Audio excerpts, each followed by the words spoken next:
Welcome to another exciting episode of Simon Says Wrestling. A lot, a lot is going on in the WWE. Mostly not positive, but it's just a lot that's going on in the WWE at this point in time. A lot of things for us to cover in this episode. I just want to give a special shout out to everyone that has subscribed to the channel, that has interacted on social media, and that has liked the videos, and that has obviously supported the content. It means so much. We've reached 50 subscribers on YouTube. It's a milestone nonetheless. We celebrate it nonetheless. Thank you so much for sharing the channel, viewing the content, and just keep the likes up, keep the content, interact. Let's talk more wrestling. Thank you all so much for the support, even on the socials. Thank you so much for the interactions. Thank you so much for everything that you guys are doing for the channel. And like I said, we're just hoping that at the end of the year we can at least get it to about 100 subscribers. If we can double the amount of subscribers that we have now and get it to 100 subscribers, that would be awesome. That would be the best way to finish. We have like a month to finish that. And yeah, I'm aiming for the stars. I'm aiming for the stars. Thank you all so much for following me on social media, for interacting on the videos that I post here and there. But yeah, there's just so many things happening in the WWE right now. So much, I believe, negativity, and it just seems like the product is losing its touch with the fan base. It just seems like now we're moving more into a corporate mindset than we are into taking care of the usual casual WWE fan. Excuse me. So it's obviously a trend that TKO has made it very clear that they are a company that are about the numbers, they're about the results, they're about ticket sales, they're about ticket pricing. Because anytime TKO ever comes through on these obviously articles or stories that are related to the WWE, it's mostly about ticket sales and margins and profits. At the end of the day, it is a company. I have said that before, and I'll still maintain to say that it is a company which has its targets, which has its profits and its margins that it needs to meet. But let's not meet those targets at the expense of the fans. Let's not push out the regular fan to try and attract the new age fans, so to speak, to obviously lock in more eyes with the product, but yet have so many people who don't understand what is going on, who've been watching for the longest of time, when decisions are just made because of somebody didn't spike the profits enough, somebody didn't interact enough with the profits and margins and sales of merchandise, and obviously filling out seats. So for me, I've structured the show in such a way that today we're going to be covering some of the big stories that are obviously happening. If I miss anything in the video, feel feel free enough to comment down in the section what you would want me to cover going forward. Because obviously I'm not going to get to all the topics, but these are the topics that have obviously caught my eye ever since the last video that I uploaded. Seth Rollins is genuinely injured, so it looks this time it's a shoulder injury. And yeah, like I've said, it's thrown a huge spanner in the works for what the vision was supposed to be going forward. We all knew that the vision would someday somehow split apart, and obviously the main guy to come out of the vision would be Braun Breaker and Bronson Reed. At this point in time, Seth Rollins is injured and is predicted to be out for plus minus 6 months. So that would make it very, very hard for us to consider him in that road to WrestleMania. But it's Seth Rollins. He's done this before. And like honestly, when this when this happened, I didn't trust Seth Rollins. I was like, Seth Rollins is pulling another one of those. But it seems like this one is legit, and he has obviously underwent surgery on his shoulder. So speedy recovery to Seth Rollins. And where to from here? Where to from here? Hopefully he can come back and surprise us. It would be a very much welcome surprise, because at this point in time he was basically holding the whole storyline and the whole Raw roster on the shoulder of his back and going into WrestleMania as to how the whole Vision group would then implode right in front of our eyes. Obviously, things had to be sped up. Braun Breaker obviously pulling the trigger, and Bronson Reed following suit, saying, you know what, it's our time, let's shine, let's make this about us. And Paul Heyman just looked like he knew nothing about the plan and knew nothing like what was supposed to be happening or what was going on at that point in time. It was a spur of the moment thing.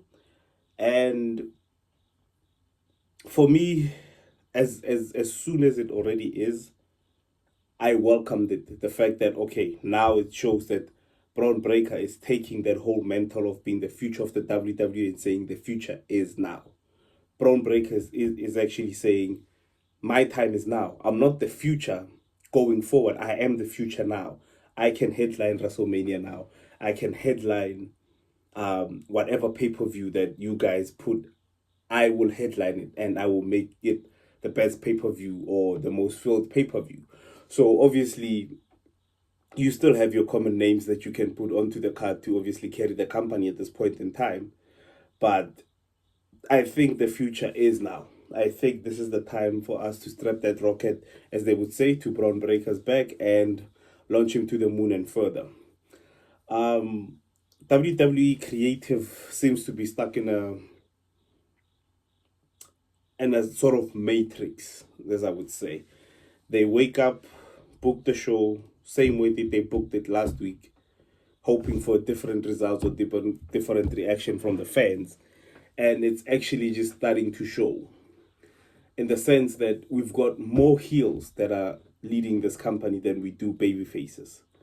The one thing that I've noticed is that there's not a single baby face on either Raw or SmackDown that can lead this company going forward. Cody Rhodes obviously did a great job the first time he came into the WWE, but I think we can all agree that at this point in time, Cody Rhodes doesn't have anything that he can sink his teeth into. He doesn't have a rivalry, he doesn't have a story, nor does he have a conclusion as to how he's possibly going to lose the championship. They've basically booked him as Super Cody at this point in time. No matter what feud he goes into, no matter who the opponent is, he will always come out on top.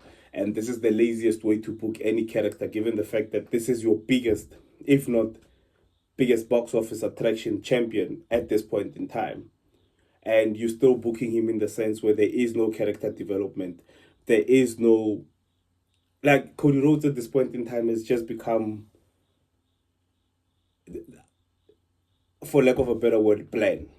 Like, he's become bland. He has become something that we've seen since the feud with Roman Reigns until now. He hasn't changed his view of things. Obviously, they tried to spice the whole thing up between Randy Orton and Cody Rhodes. And I think that's when they had the great opportunity to develop his character. Cody Rhodes did what he needed to do to win the championship and left it at that. We never got back to that story. Randy Orton has been staring a hole into the Universal Championship for the longest of time. I think by this point in time, he stared at it so much, even the title is getting shy when it sees Randy Orton, that, oh, here's this guy again looking at me. Cody Rhodes doesn't have a story. Cody Rhodes doesn't have a rivalry that he can sink his teeth into and that can actually in any way develop him or his opponent. Obviously, this being based off of the fact that he just had a Universal Championship match with Drew McIntyre, and it did nothing for the both of them. Cody Rhodes won the match. It's still Cody Rhodes going about his business. Drew McIntyre lost another title match, did nothing for him. Vents out his frustration 1 week. The following week, he seemingly has forgotten about what happened. Brings it up 6 months later down the line in a feud that we have now new interest in, but doesn't add up to the story that it's supposed to get to. Drew McIntyre has been screwed over so many times that has made so many good points in the feud with Cody Rhodes that I believed that Drew McIntyre should have won the Universal Championship off of Cody Rhodes. Drew McIntyre had the better promos. Drew McIntyre had the better points. And in a battle such as Drew McIntyre and Cody Rhodes, you'd expect Cody Rhodes to put up some sort of reason as to why Drew McIntyre would be delusional in thinking that anything is placed against him, but he couldn't put up any sort of good promo to say, you know what, Drew McIntyre, not only are you delusional, not only are you then lost in the translation of everything that's going on. It almost made it seem like everything that Drew McIntyre said was real. Everything that Drew McIntyre said was true. Cody Rhodes had no comeback for it. He didn't even have the best of belts going into the match with Drew McIntyre. So for me, the creative process is, in a way, keeping it to such a low key, safe barrier that they are afraid to explore what comes after giving somebody like Drew McIntyre the Universal Championship.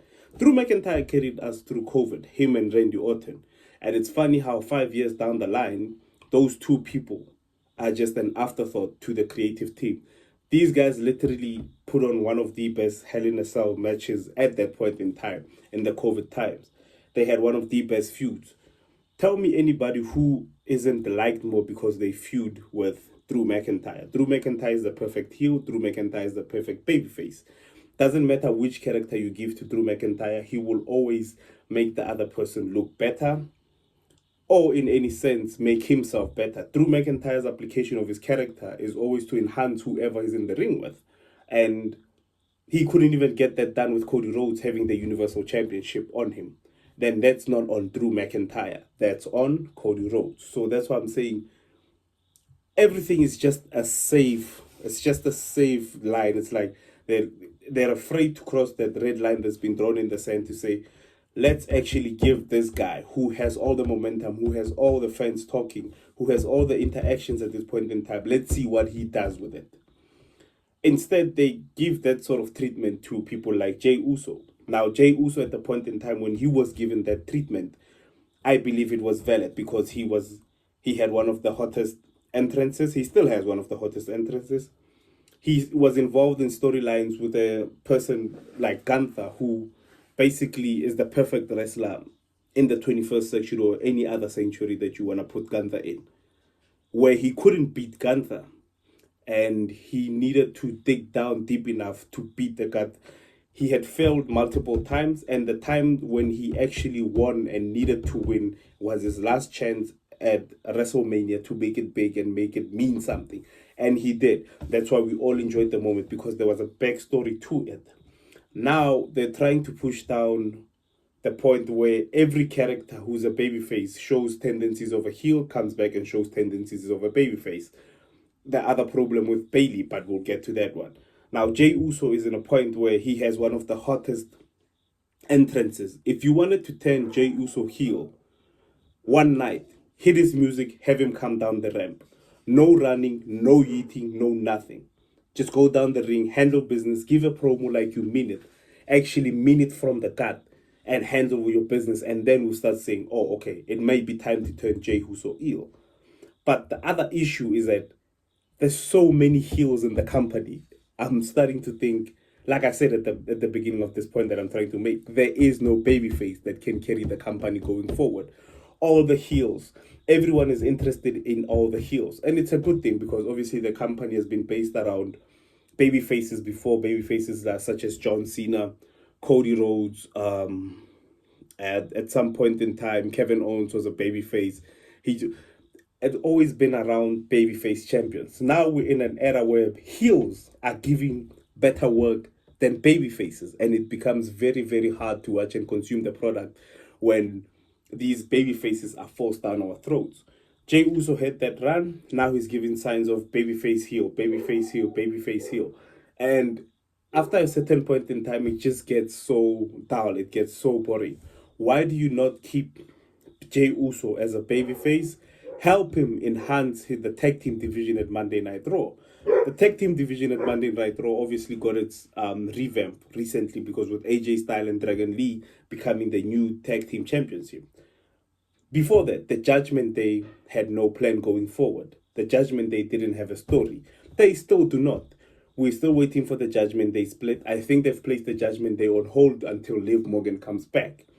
But it gives us that cool down period where we start not caring anymore about the Judgment Day. it's gonna happen now. They might be involved in a few segments with trying to win back the World Tag Team Championships. There's been tension between Finn Balor and Dominic Mysterio ever since Liv Morgan left. Even Liv Morgan was still in the group, there was still tension. It's been running, it's been going for so long that we're starting to lose interest in the main peak. It's like they're taking the story so long to conclude that somewhere in between they're like, oh, I forgot, we were supposed to go back to this, to do that, to get to where we are today. So for me, we have a babyface heel issue. They had to change Jade Cargill to a heel to obviously head up the women's division. Tiffany Stratton and NXT, and obviously in her first few months as a debutee on the main event roster, she was never a good babyface. She was always a great heel. But because they needed to mold her into whatever they needed to mold her, she didn't fit quite well into that new role. Heels are taking over, and I think it's time for the company to acknowledge the fact that not everyone that's willing to shake the baby's hands, to go out to functions, to stay late after work, is going to be the person to do that going forward. They can still do that, but the main champions as the heel need to attain that sort of aura, which they already have, because heels are more profitable than baby faces. So what's the solution going forward? Is everyone else going to show hints of being a heel, or are we actually going to have a baby face that can rise up from all of this and show the fact that they are the babyface and they can lead this company going forward? It's just an interesting thought that you guys can go over and maybe think about and say, are you more of a heel supporter or a babyface supporter? Obviously, everybody likes a good guy here and there. Everybody loves good guys because they stand for the righteous, the virtuous, the right way, and doing things by the book. Even though you're faced with hard situations and hardships, you always choose the right way. That's why we grew up and loved John Cena for so long. But we're in an era where being a John Cena can only get you so far. You have to add something to your character to obviously relate more to the fans watching and obviously help you understand your character. I don't know, I could be wrong. I'm seeing it the way that heels are the best option at this point in time. Speaking of Drew McIntyre, we have to speak about LA Knight.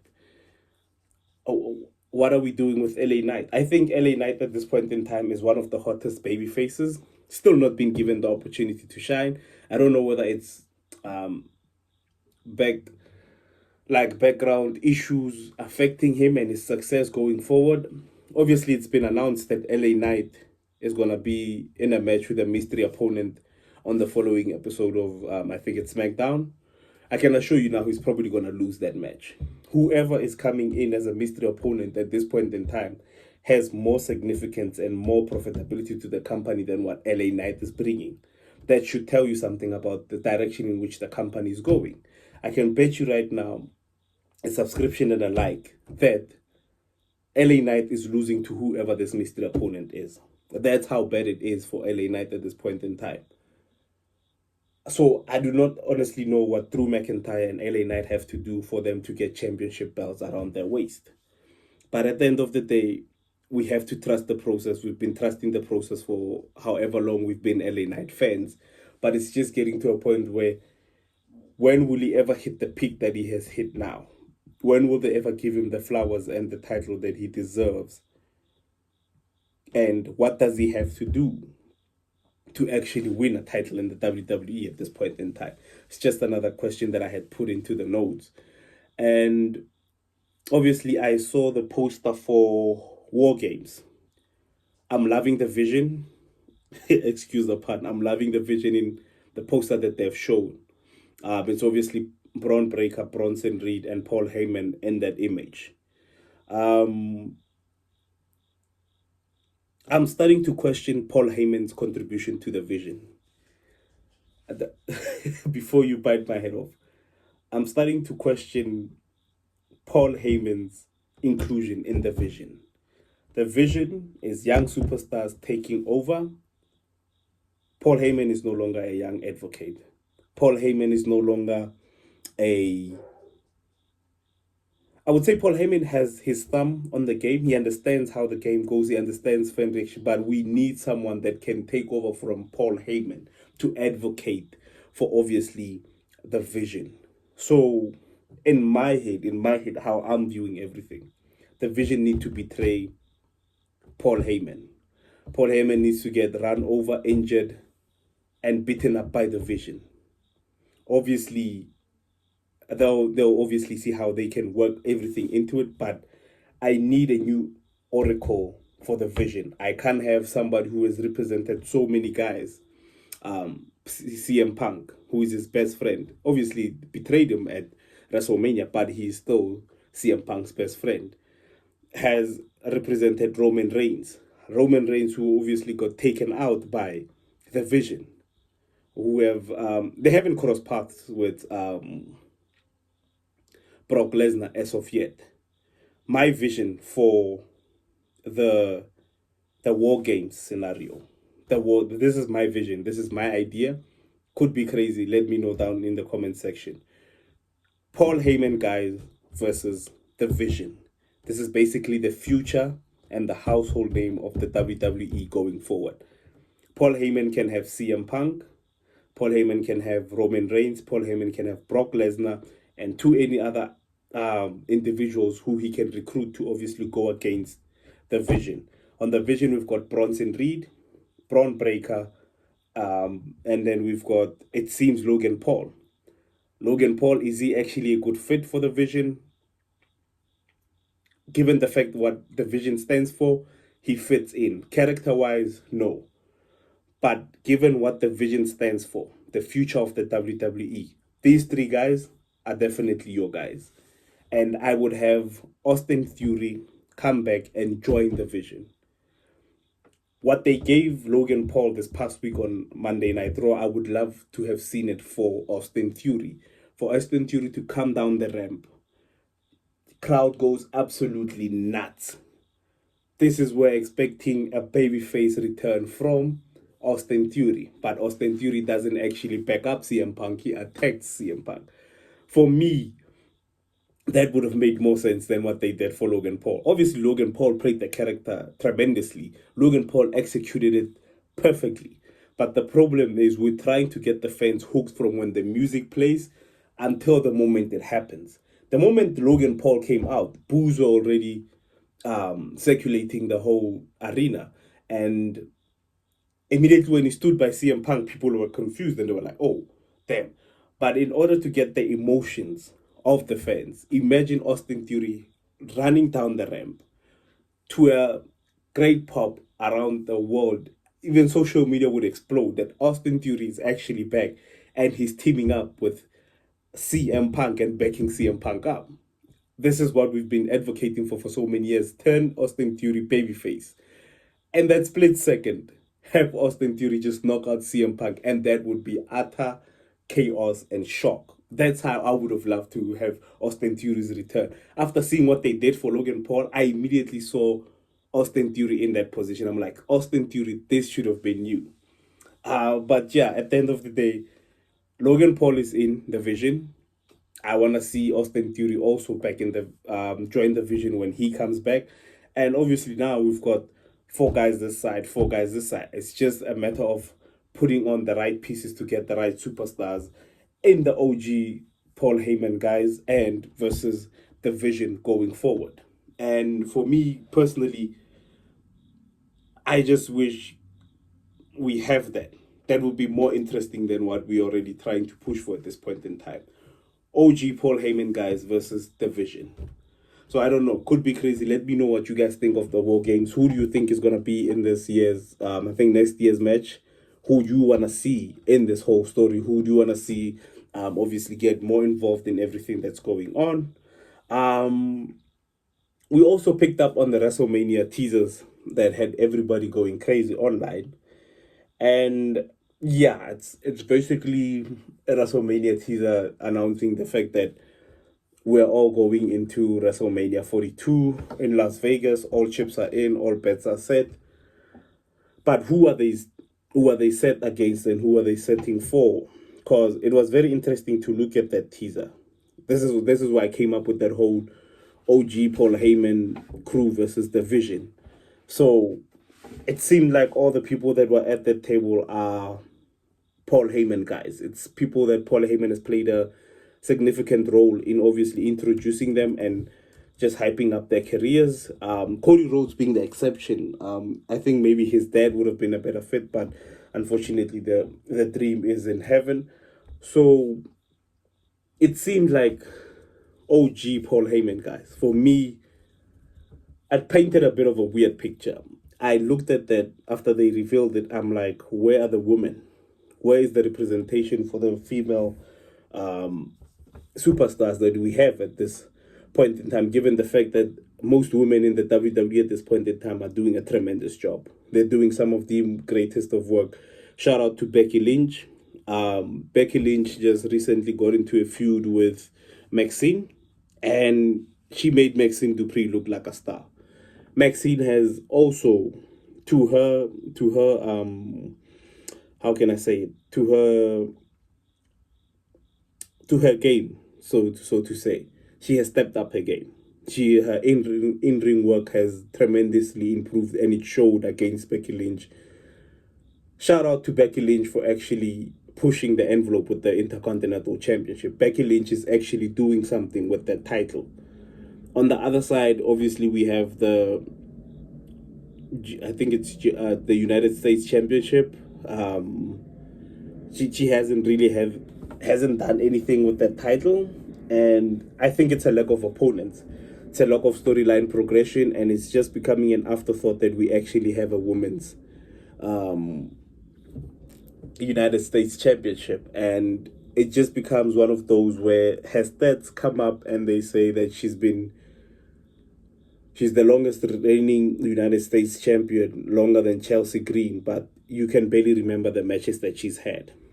And it's obviously because of the whole brand split and not actually being exposed to everything that's going on. So yeah, we need to have that conversation about this brand split, where we need the United States Championship just going through brands. Like I've been saying, and I've been advocating for that. When it comes to the women's division, it's very hard to divide them amongst three brands, because there is a lack of, it's not a lack of talent. Talent is there. It's a lack of interaction between the talent. So if we can get all of them to interact, because lately we've been seeing Charlotte Flair and Alexa Bliss on Raw.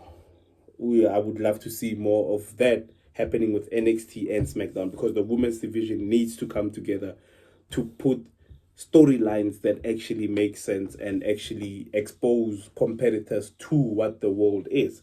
Because she's been United States champion, I think, for 100 and something days. I don't know how many defenses she's had, and I can't say I've seen one match where I'm saying, oh, I've seen when she went into the feud with Zelina. I know that she's a great in-ring competitor, but she hasn't had a memorable match where it stands out and I would say, oh yeah, that was the match that hooked me on everything that was going on. And I would love to see what Becky Lynch is doing with the Intercontinental Championship, to have more veterans actually doing that for other titles. Stephanie Vaquer was I think is still one of the hottest wrestlers in this point in time, but given that accolade and not having any opponents to showcase your skill against is obviously going to put a dent in your image and obviously in your title defenses and who you go up against. We're literally having Nikki Bella mentoring Stephanie Vaquer. Stephanie doesn't need mentoring. Stephanie has been dominant ever since she came into the game. What Stephanie needs is challengers. What Stephanie needs is people who will step up to her, who won't be so nice as what everyone else is, because she's the new world champion. And we need more people like Roxanne Perez and obviously Raquel Rodriguez to step up to her and let her know that you will be challenged, then you will be put to the test. If we keep pushing the narrative that she needs mentoring, she needs someone to come up and have her back at most. She came up dominant alone. She needs to continue that streak. They mustn't do what they did to Asuka and do it to Stephanie Vaquer. Because Asuka, when she came to the main event, she got nerfed by Charlotte Flair at the time, who I think, yeah, well, I'm not thinking, I know it was Vince's idea to obviously have Asuka's undefeated run ended by Charlotte Flair, because he believed that adding Charlotte Flair to anything at that point in time was the correct decision. So for me, let's not nerf Stephanie Vaquer's momentum. Let's not nerf everything that she's gone and put in, from coming onto the WWE, NXT UK, and coming onto the main roster, and nerf it by giving her guidance. She's been a dominant force. Keep it that way. Keep it the way that you've always been kept, and have the trust to believe that she will elevate whoever she's in the ring with, and she will carry that title with pride. Other than that, the other thing that I just needed clarification on was the fact that, where is Randy Orton? Where is Randy Orton? What's going on with Randy Orton? I'm just so disappointed in how they've booked him so far. Obviously with LA Knight and Drew McIntyre, it's a bit of a pinch. You take it with a pinch of salt when you say maybe it will get better. Randy Orton, I don't think, has that much time left in the ring. What are we doing with Randy Orton? Why are we not giving Randy Orton the 15th World Heavyweight Champion, 16th even? Why are we not utilizing Randy Orton to what we know he can be? This man has more pay-per-view matches than any other superstar in the history of the WWE. Has come back, I would say, bigger than he has ever looked before. Get this guy going crazy like he was in 2009, and have him just run and ramp through the whole locker room. I need Randy Orton to be taken as seriously as the accolades that he has in the WWE. Obviously, when he came back, I myself said it, the fact that Randy Orton is coming back into a role where he wants to be a mentor. Put that aside. I need Randy Orton to step up, go to the plate, snatch the title, and lead the company. There's no one else better to do it at this point in time, and there's no one more equipped than what Randy Orton is. Imagine the feuds that we're going to get with Randy Orton. Randy Orton goes heel. First person he goes after, Cody Rhodes. Aligns himself with Drew McIntyre, and they can go run rampant on the whole WWE locker room. I mean, everyone. No one is safe. Randy Orton turns heel, starts going after Jacob Fatu. Obviously, Jacob Fatu was involved with the bloodline. Run that back, because now we have an excuse to put Drew McIntyre in there and obviously run rampant on. We're not starting a faction. We're just having two guys who are literally fed up with how they're being treated. I need Randy Orton to go back to the menacing Randy Orton. It's nice to see him smile. It's nice to see him interact with fans. But I need Randy Orton to step up and take the pedestal and put it at a higher level. Randy Orton's character development at this point in time is based on him turning into a heel and just going crazy. That's my crazy thought at this point in time. I would love to see Randy Orton go back, lock in, and go for a 15th, if not 16th World Championship. He doesn't have a lot of time left. We need to utilize Randy Orton. We'll have him run a babyface when he has his retirement tour. We'll obviously do that for him. But I need the old Randy Orton back. Speaking of retirement tours, John Cena. John Cena, they're holding the last time is now tournament to determine the final opponent for John Cena. A bit lazy, but it'll obviously keep the views and the people more glued onto what's going on. Me personally, the only right answer to who John Cena should be facing is Gunther. Me personally, I think Gunther is the only person that deserves the accolade of being the last person to wrestle John Cena. And like with the video that I posted on TikTok, I'm not interested in seeing Edge back in the WWE, and I'm not interested in seeing Chris Jericho back in the WWE. Edge made a decision to obviously go retire at a rival company because his best friend was there, and I think that was obviously a decision that was made from the bottom of his heart to say, you know what, I'm more comfortable with being with my best friend and retiring with him than I am with being in the WWE. And it's fine. John Cena has paid tribute to him. him and Chris Jericho coming back doesn't add any sort of value, except for the night that they do come back and will probably not be the ones to face John Cena. So what is the use of bringing them back into the company when all we're going to do is having them for one night?